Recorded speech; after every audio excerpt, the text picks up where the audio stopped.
ধর্ম বর্ণ নির্বিশেষে সকলের পাশে আছে জামাত।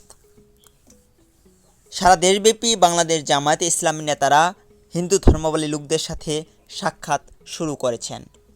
গত 5ই আগস্ট সরকার পদত্যাগ করার পর থেকেই এই কার্যক্রম শুরু হয়।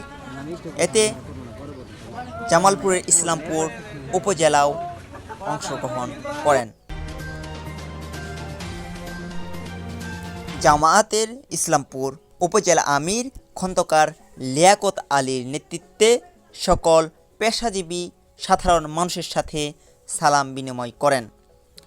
জামায়াতের ইসলামপুর উপজেলা নায়েবে আমির মাওলানা আমজাদ হুসাইন বাংলাদেশ জামায়াতে ইসলামীর পক্ষ থেকে সকলের মাঝে দাওয়াত, সালাম এবং আশীর্বাদ জ্ঞাপন করেন।